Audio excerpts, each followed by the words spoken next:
नमस्कार, MP news cast में आपका स्वागत है। मैं हूं आपके साथ दीप्ति भटनागर। आइए शुरुआत करते हैं दिन भर की कुछ खास खबरों के साथ। रीवा जिला मुख्यालय से 50 किलोमीटर दूरी पर स्थित देव तालाब में भगवान भोलेनाथ की सोमनाथ रूप के शिवलिंग विराजमान है, जिसके दर्शन के लिए देश विदेश से लोग आते हैं। कहावत है कि भगवान शिव के आदेश पर भगवानों के शिल्पकार स्वयं भगवान विश्वकर्मा ने एक रात में ही इस भव्य मंदिर के भवन का निर्माण किया था और शिवलिंग की स्थापना की थी, जिसे आज सोमनाथ शिवलिंग के नाम से जाना जाता है। कहते हैं कि वर्षों पूर्व मुगल शासक औरंगजेब द्वारा मंदिर में रखे शिवलिंग को खंडित करने का प्रयास भी किया गया था, जिसके बाद वह शिव के प्रकोप से न बच पाया और उसका अंत हो गया। ये रहस्यमय शिवलिंग दिन में 4 बार रंग बदलती है। रीवा जिले की शिवनगरी देव तालाब का नाम ही तालाबों से जुड़कर बना है।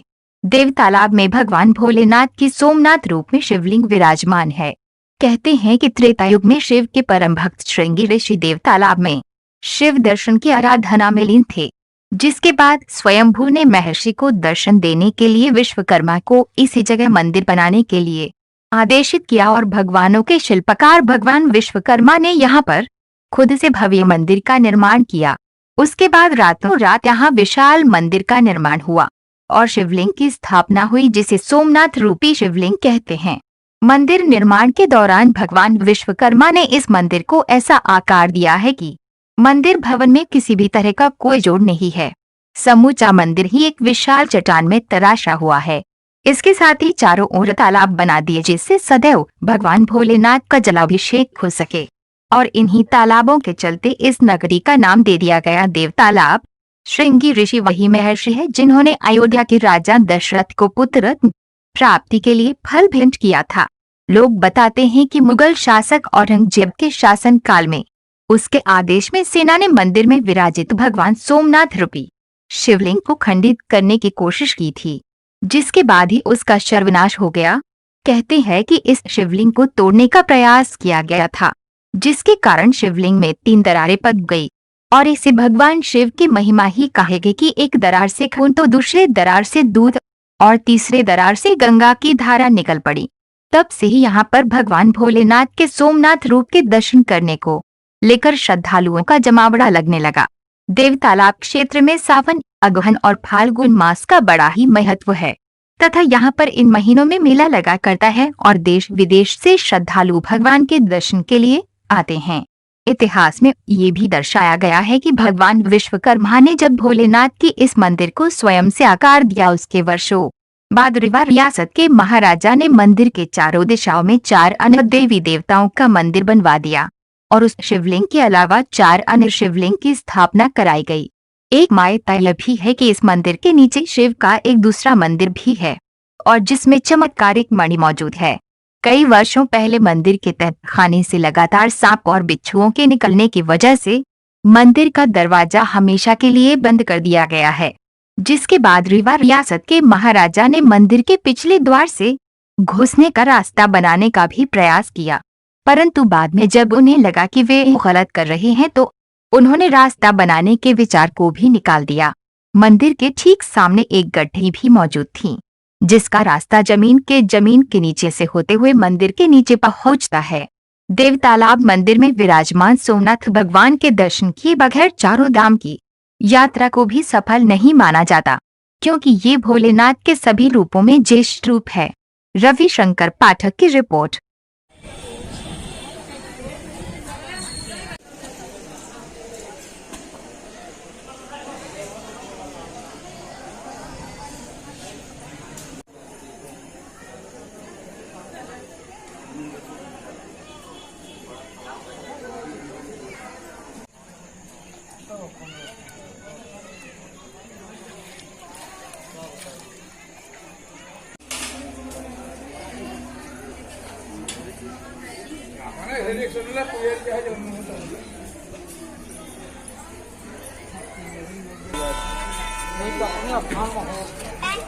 हम अपने स्थान में हैं तो गलत करिए।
में जो शिव जी की प्रतिष्ठा के संबंध में चर्चाएं हैं, तो त्रेता युग में श्रृंगी ऋषि ने एक तपस्या किया। तपस्या से प्रसन्न होकर ब्रह्मा जी ने उन्हें वरदान के रूप में एक शिवलिंग को प्रतिष्ठापित किया।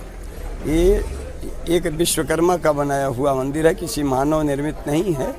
एक रात्रि की रचना है और रात में ही 5 शिवलिंग की प्रतिष्ठा हुई। तब से इसके चारों ओर पूर्व, पश्चिम और उत्तर में शिवकुंड, इस प्रकार 3 तरफ इसमें तालाब हैं। इसका जो पंचमुखी हनुमान जी का मंदिर है, राजघराना गुलाब सिंह के द्वारा निर्मित हुआ। पार्वती जी का मंदिर जो है तपोनिष्ठ झाड़ी बाबा जो शिव बाड़े के पुजारी थे उनके द्वारा निर्मित हुआ, आज से लगभग 1000 वर्ष पहले। और जो इधर जो हनुमान जी का मंदिर है ये निर्मित हुआ रघुनाथगंज के सेठों के द्वारा। साथ ही झाड़ी बाबा इतने तपस्वी थे, उन्होंने यहाँ पे समाधि लिया। उनसे प्रसन्न होकर के, अभिभूत होकर के विचरेटा नरेश राजघराने के